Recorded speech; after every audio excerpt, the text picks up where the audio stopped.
Dans cette vidéo, un exercice portant sur les notions de psychométrie est résolu. Mais avant d'embarquer dans les calculs, j'aimerais juste qu'on fasse un survol de ce qu'on essaie d'atteindre avec les calculs pour ne pas perdre de vue les notions générales. Donc, ce qui arrive, c'est qu'on demande qu'on veut remplir un réservoir de 70 pieds cubes à 2000 PSI de pression. Donc, pour savoir ça, pour savoir combien d'air que ça prend pour arriver à cette notion-là, bien, il faut faire un calcul, puis on va trouver que ça prend un volume gros comme ça d'air, qui est en fait près de 10 000 pieds cubes, qui, une fois compressé dans 70 pieds cubes, on a 2000 PSI. Dans les conditions initiales, on dit que ça prend 50 d'humidité relative. Bien, pas que ça prend, mais on vous l'impose. C'est 50 d'humidité relative. Puis, c'est la quantité aussi l'humidité relative qu'on souhaite avoir dans une maison environ. Fait que ça peut être pas mal standard de l'air normal qu'on respire. On trouve qu'à ces conditions-là, il y a 4 grains d'eau par pied cube. Donc, on peut dire qu'il y aurait comme 4 grains d'eau qui pourraient avoir à chaque pied cube de cette réserve d'air-là. Mais ce n'est pas vraiment une réserve, mais cette quantité d'air-là. Puis, on trouve aussi que le point de rosée est de 11 degrés Celsius. Ça veut dire que si la température descend en bas de 11 degrés Celsius, par exemple, l'été, quand il fait plus frais la nuit, ben, on aurait de la rosée si la température descend en bas de 11 degrés Celsius. Fait qu'un coup qu'on a compressé ça dans ce petit réservoir-là de 70 pieds cubes, bien là, évidemment, le point de rosée, pas le point de rosée, mais l'humidité relative va être à 100% parce que l'eau va avoir condensé, l'eau elle va avoir sorti du réservoir. Bien, elle va avoir sorti de son volume d'air. Mais si on le purge, l'eau condensée du réservoir, bien, il va rester juste de l'air un peu plus sec. On trouve aussi qu'à cette condition-là, le nombre de grains par pied cube augmente comparativement à ce qui se passe dans le volume initial ici, puis que le point de rosée va augmenter. Donc ici, il passe de moins 11 il passe de 11 degrés Celsius à 22 degrés Celsius. Donc, s'il fait en bas de 22 degrés Celsius dans ce réservoir-là, ben, il va y avoir de la condensation supplémentaire qui va se passer. Donc, si on a compressé dans ce volume-là, désolé, si on a compressé à ce volume-là ici,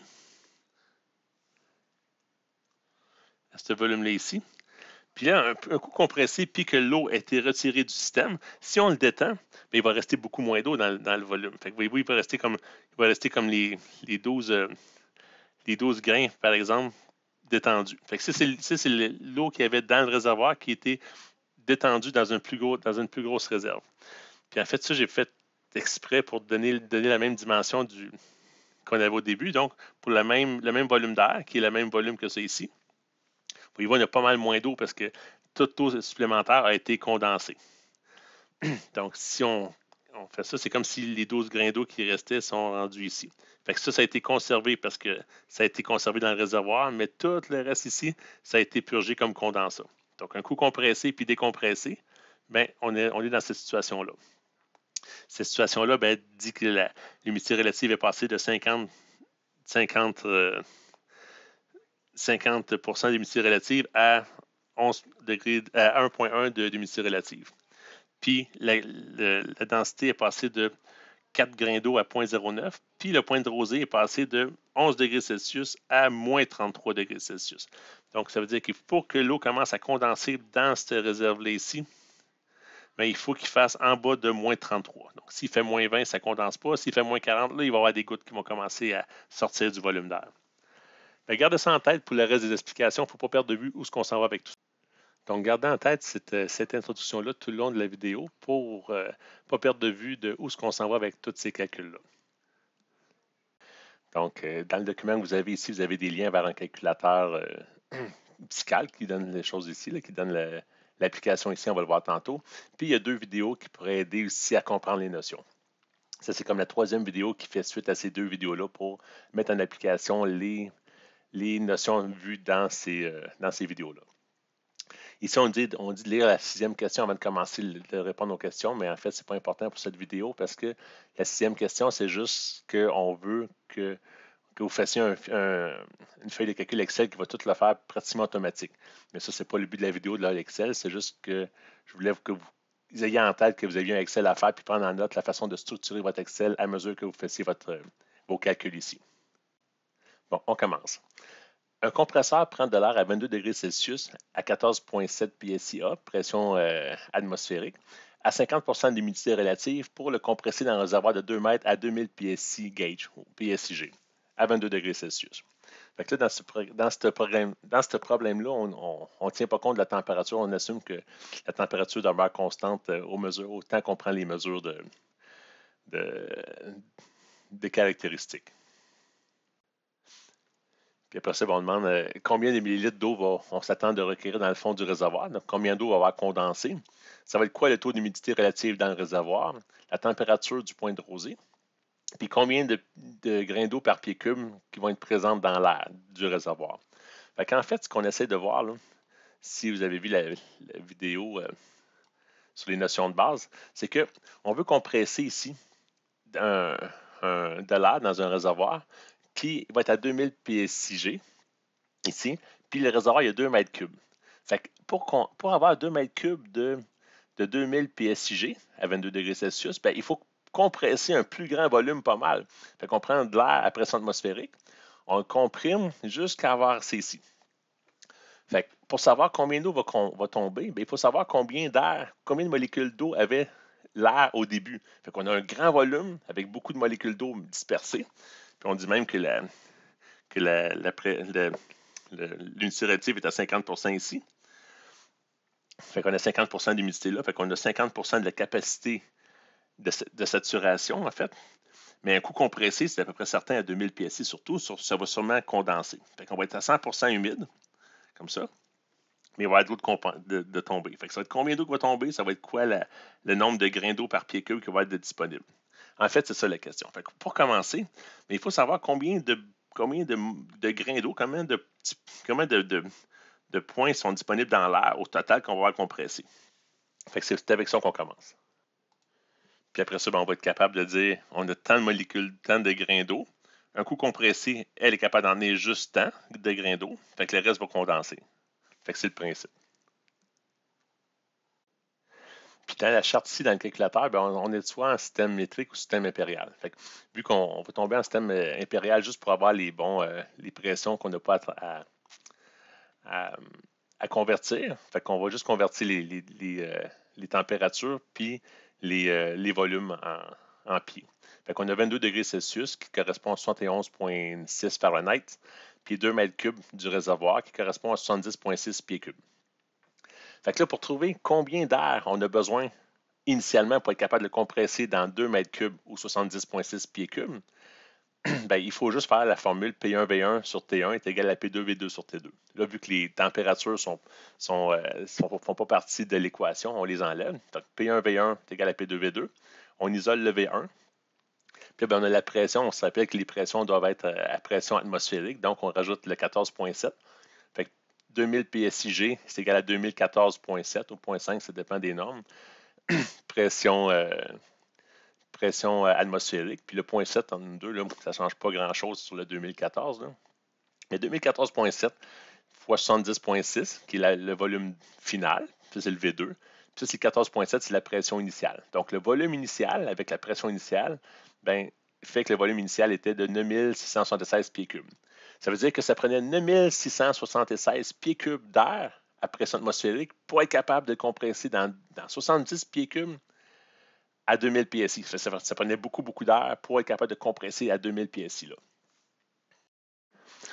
Fait qu'un coup qu'on a notre volume initial, là, on peut savoir combien de grains d'eau avait ce volume-là. Fait qu'on sait qu'on était saturé à 50%. Fait que 50%, dans 50% de saturation à 9176, ben, ça fait combien de grains d'eau actuels? Donc, pour avoir le nombre de grains d'eau disponibles dans l'air, il faut juste aller sur le site de Psycalc, le lien qui est ici, pour générer ces fenêtres-là ici. Je vais en faire juste une fenêtre, d'après ça, je n'ai pas à les retourner, mais juste vous montrer comment ça fonctionne. Si on va sur le calculateur, il faut vraiment être dans le système international, sinon on est dans le système impérial. Fait que là, on va être dans le système impérial plutôt, comme ça ici. Nous, on dit que la température, c'était à 71,6. L'altitude, la pression, c'était en pression atmosphérique, puis c'était 14,7. Voyez-vous, ça donne 50, 71,6, ça donne il y a 4,259 grains par pied cube. Donc, cette fenêtre-là, ça nous donne le point de rosée, le dew point, ici. Puis si vous ne savez pas c'est quoi les annotations ici, vous cliquez sur propriété, puis il vous explique c'est quoi un petit peu. Donc, on peut venir ici, puis on a l'information qu'on veut. Donc, nous, ce qu'on veut, c'est le nombre de grains par pied cube. Fait que 4, 2.159. Fait que cette fenêtre-là, c'est ce qu'on a dans l'autre fenêtre de l'autre côté. L'autre côté étant ici. Donc, c'est ça. Fait que ici, j'ai marqué un petit 1 ici. Là, fait que de 1, ici, de cette fenêtre-là, on peut comprendre que 4,259 grains par pied cube. Mais nous, on a 9676 pieds cubes. Fait qu'on multiplie. Fait que les unités se cancellent. Les pieds cubes se cancellent. Pouf, pouf. Fait qu'il nous reste 41 210 grains. Fait que ça contient 41 210 grains d'eau dans cette partie-là ici. Fait qu'il y a 41 210 petits points bleus. Maintenant, c'est combien le maximum d'eau que peut contenir l'air à 2014 PSI. Fait que ici, on sait qu'on a 2014 ici. Pas vrai pantoute. On sait qu'on a 41 210 ici. Mais ici, on ne sait pas comment on a. Fait qu'on fait le même exercice. Fait qu'on regarde dans le tableau numéro 2. Fait qu'on fait le même exercice. L'eau maximum que peut contenir à 2014, fait qu'on fait on va sur la même feuille, on dit à la même température, mais là, on sait qu'on va être 100% humide parce que c'est à peu près certain qu'à 2000 PSI, il va y avoir de la condensation. Donc, pour que ça condense, il faut qu'on soit saturé à 100% ici. Fait qu'on laisse comme ça, puis on va voir si ça fonctionne, mais c'est ça. Fait que là, on met 2014 PSI, puis là, on regarde qu'on a 12,69 grains par pied cube à saturer à 100%. Fait que si on fait le calcul, 2,69 grains par pied cube fois le volume du réservoir, les unités encore là s'annulent, comme c'est ici. Puis voyez-vous, on a 895 grains d'eau au total dans le réservoir 2. Fait que ça marque 895 grains. Fait que voyez-vous, on est parti de 4210, puis il peut en contenir juste 895. Fait qu'on avait raison de dire que c'était 100% saturé. Donc, la différence entre les deux, c'est ce qu'il faut condenser. Oups. Fait que si on vient ici, on prend 41 210 moins 895, qui reste 40 315 grains. Fait que ça, c'est ce qu'il y a de trop dans le réservoir 2. Fait qu'il y a 40 315 grains de trop. Si on convertit ça en millilitres, des grains, c'est 0,065 millilitres par grain. Fait que les unités s'annulent, il ne nous reste que des millilitres. Mais on voit qu'il y a 2120 millilitres. Fait qu'il y a 2,6 litres qui va condenser. C'est quand même beaucoup. Fait que c'est pour ça que c'est important de savoir combien d'eau qui va tomber parce que l'eau qui est contenue dans le réservoir, il peut être mélangé avec de l'huile du compresseur. Fait qu'on ne peut pas juste le jeter dans les égouts, il faut vraiment le traiter. Fait qu'il y a des traitements de condensé qui existent pour séparer l'eau de l'huile pour le disposer de façon écologique. Puis là, ça paraît beaucoup, 2,6 litres pour 2 mètres, mais on a quand même un gros réservoir, puis on compresse super gros. C'est une façon d'assécher l'air, en fait. Mais si vous avez un compresseur chez vous, puis vous avez un petit réservoir de 1 pied cube, puis vous compressez à 100 PSI, bien, vous allez ramasser quelques gouttes. Ce ne sera pas 2 litres d'eau, c'est sûr. Il faut garder ça en perspective. Donc, ça répondait à la question 1, la question A, combien de millilitres d'eau on doit s'attendre de recueillir dans le fond du réservoir. Maintenant, c'est quoi le taux d'humidité relative dans le réservoir? Bien, on est 100% humide parce que déjà il a fallu que l'eau condense. Donc, on est 100% humide. Fait que le taux d'humidité relative ici, c'est 100%. Quelle est la température du point de rosée? Bien, la température du point de rosée, c'est la température à laquelle l'air contient 100% de son eau, est saturé en eau. Fait qu'ici, dans le réservoir, on est déjà à 100% d'humidité relative. Donc, on ne peut pas contenir plus d'eau que ça. Donc, le point de rosée, c'est la même température que le réservoir, donc 22 degrés Celsius. Ça veut dire qu'à 22 degrés Celsius, l'air est saturé en eau. Puis si on descendait de 1 degré Celsius même, on tombait à 21 degrés Celsius, bien, il y aurait de l'eau déjà contenue dans l'air qui ne pourrait plus rester dans l'air. L'air n'est plus capable de tenir autant d'eau. Donc, il y aurait de la condensation d'eau. Fait que, si on descend en bas du point de rosée, il y a condensation. Fait que le point de rosée, c'est ça que ça veut dire. Puis ça, c'est important de le comprendre parce que quand vous compressez de l'air, mettons le compresseur est ici, là, puis vous compressez de l'air, le compresseur est ici. Si vous n'avez pas d'assécheur d'air, mettons, je le dessine à côté ici, tu as le compresseur ici, puis tu as le réservoir ici. Si vous passez comme ça, bien, c'est sûr que ça va être 100% humide. Ça va être 100% d'humidité relative. Ça va être saturé. Ça veut dire que si la température descend un petit peu, bien, il va y avoir de la condensation dans le fond. C'est la même chose pour la tuyauterie. Si la tuyauterie elle s'en vient ici, bien, il va y avoir de la condensation dans le tuyau si la température descend un petit peu. C'est pour ça qu'on met à la fin, entre le compresseur et le réservoir, on met un assécheur. C'est soit un aftercooler ou un sécheur dissicant, ça dépend de la qualité de l'air qu'on souhaite avoir. Mais c'est important d'avoir ça, parce que même si on draine l'eau qui a tombé ici, ben, l'air va être 100% saturé et est vraiment facile à condenser. Fait que c'est pas une chose qu'on souhaite avoir. Mais pour revenir à la question, la température du point de rosée, c'est vraiment la température actuelle, donc c'est 22 degrés Celsius. Puis combien de grains d'eau on peut avoir par pied cube? Mais ça, on l'avait trouvé ici. C'était ici le nombre de grains d'eau par pied cube. C'était 12,69 grains d'eau par pied cube. C'est ce qu'on peut avoir dans le réservoir. Question 2. L'eau condensée à la question 1 est purgée entièrement. Donc, on avait de l'eau condensée, puis là, on l'a enlevée. La température reste constante à 22 degrés, mais le volume du réservoir double. En négligeant le volume d'eau évacué, ça va être quoi la nouvelle pression dans le réservoir, le taux d'humidité relative, puis à quelle température l'eau va commencer à s'accumuler dans le fond du réservoir. Donc, si, mettons, on dit qu'on avait 12 grains par pied cube à la question 1, fait qu'on était saturé à 100%, mettons, on avait 12 grains, toi, on avait 12,69, mais mettons qu'on a 12 grains d'eau, puis le réservoir, il était comme ça, le réservoir, il était saturé à 100%, fait qu'on peut pas, il n'y avait pas de place pour un autre grain de plus. La question, c'est si, mettons, on double le volume du réservoir. Donc, si le volume du réservoir est rendu gros comme ça, bien là, c'est sûr que les molécules d'eau vont se prendre un peu partout. Puis là, on demande, mais ça va être quoi la nouvelle pression dans le réservoir? Fait que ça, c'est encore la même formule de P1V1 est égal à P2V2, puis que la température est constante, parce que normalement, c'est sur T1 puis c'est sur T2 ici, mais ça, on l'annule parce que c'est la même chose. Donc, c'est la même valeur. Donc, P1 est égal à P2V2 sur V1. Si on rentre les chiffres dedans, ça nous donne 1007 PSI. C'est normal, on a un réservoir 2 fois plus grand pour la même quantité de molécules, donc la pression chute de moitié.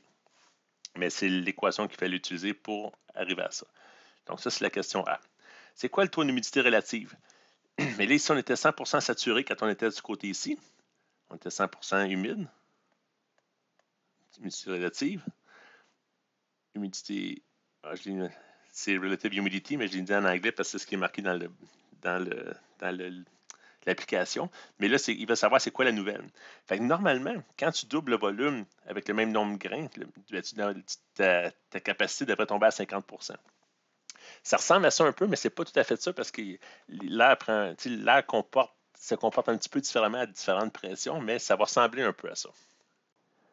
Donc, si on y va, on disait qu'on avait 12,69 grains par pied cube à 2014 PSI. Donc, à 2 fois moins de pression, on va avoir moins de grains, on va avoir la moitié en fait. Fait que l'équation, c'est ici, 2,69, puis on fait le rapport des pressions. Fait qu'au nombre de pieds cubes qu'on a, bien, on aurait 6,345 grains par pied cube.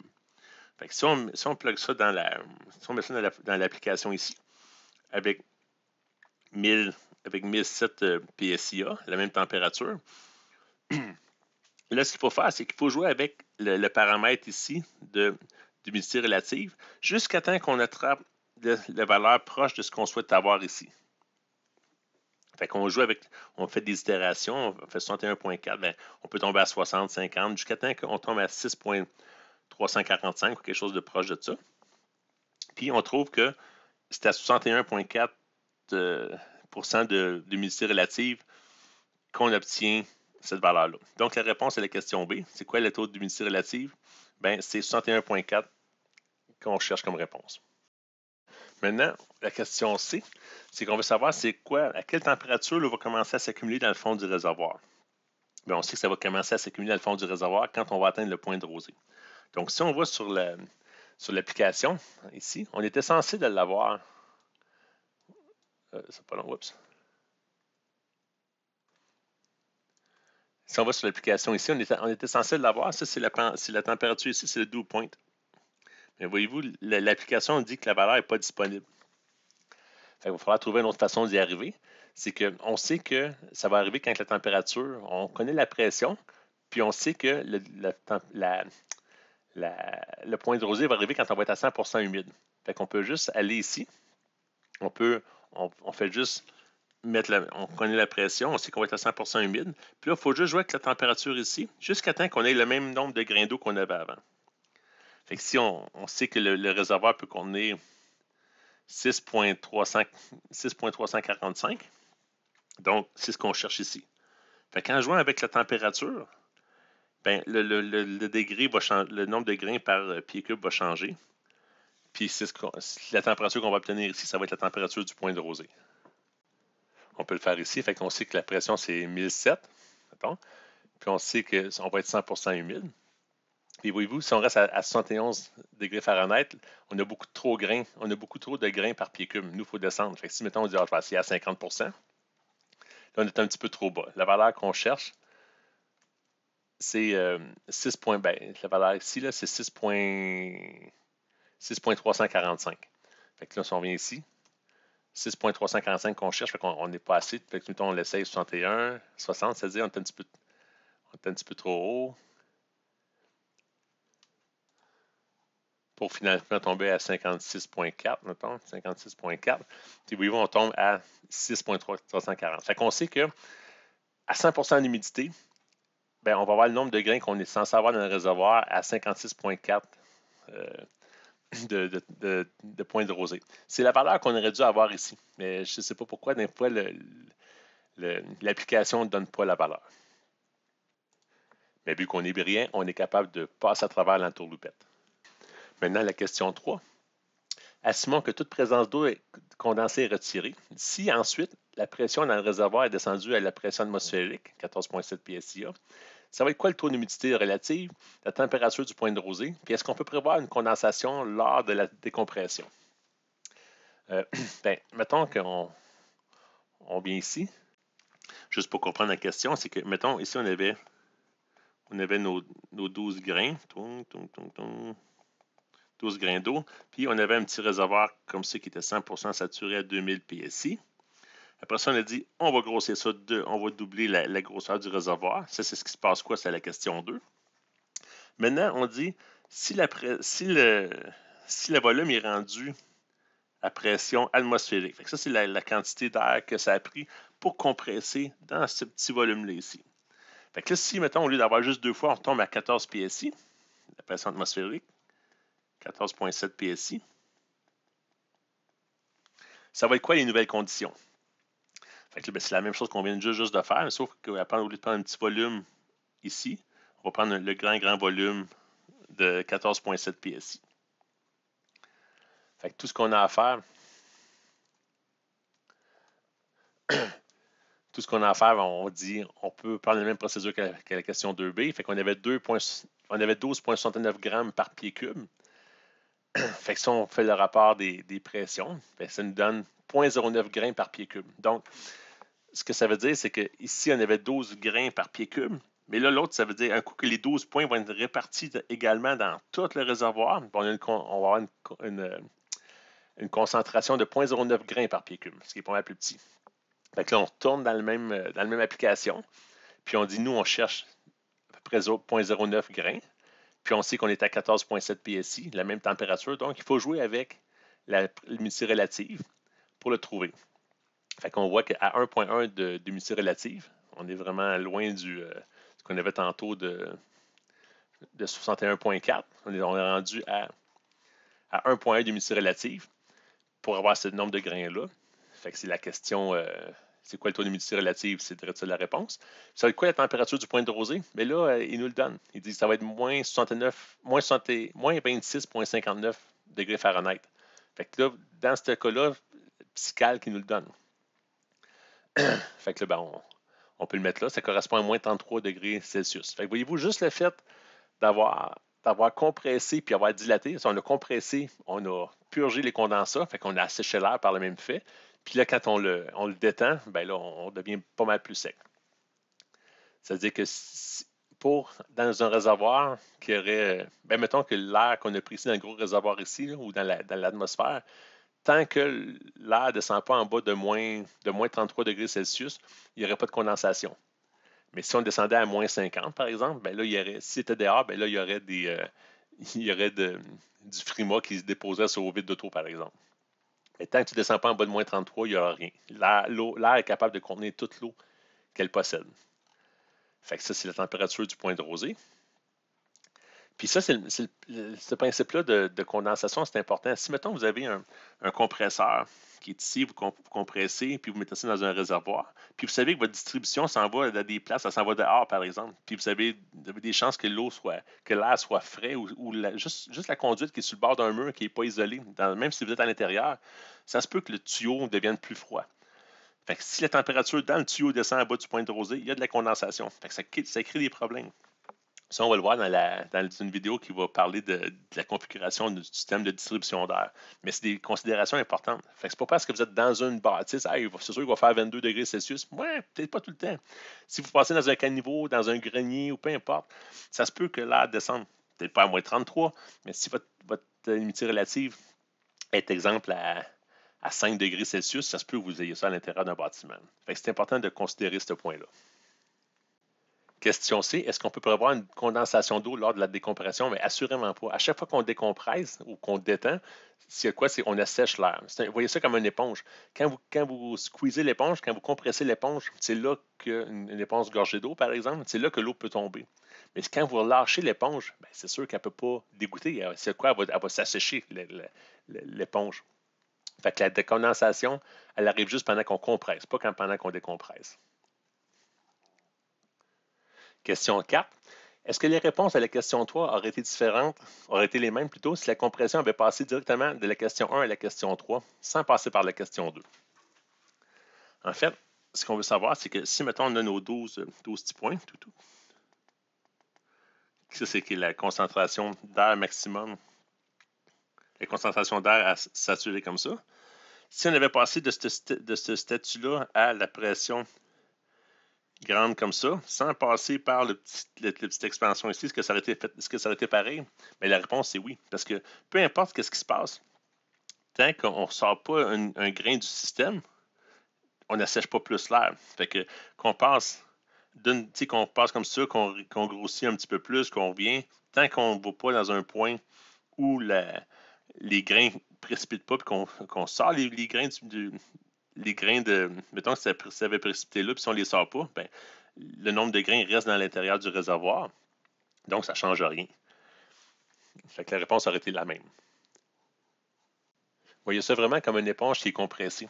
Fait que si vous prenez une éponge puis vous la compressez assez pour faire couler de l'eau, mais quand vous la relâchez un petit peu, vous la compressez un petit peu, ou vous la relâchez plus, on s'en fout tant que vous ne la compressez pas assez pour que l'eau commence à redégoûter de l'éponge, ben, peu importe comment tu la squeezes ou comment tu la compresses, ben, la quantité d'eau dans l'éponge va rester la même.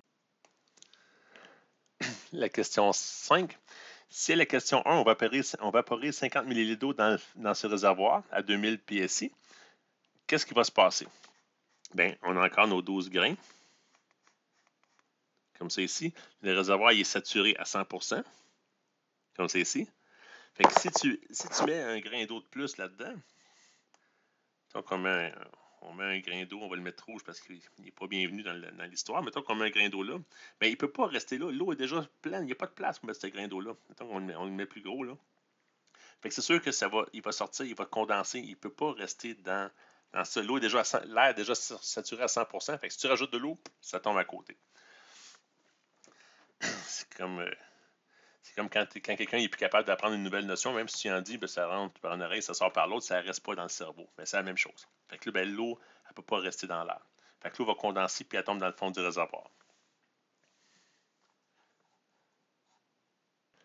Donc, c'est certain que c'est important de faire les calculs pour être capable de quantifier le phénomène qui se passe, mais il ne faut pas perdre de vue le principe de base de tout ça. Mais ça fait le tour des questions sur la psychométrie que vous aviez à répondre.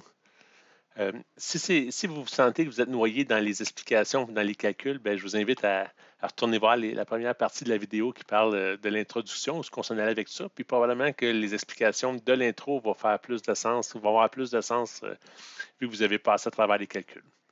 Ben, j'espère que c'est clair.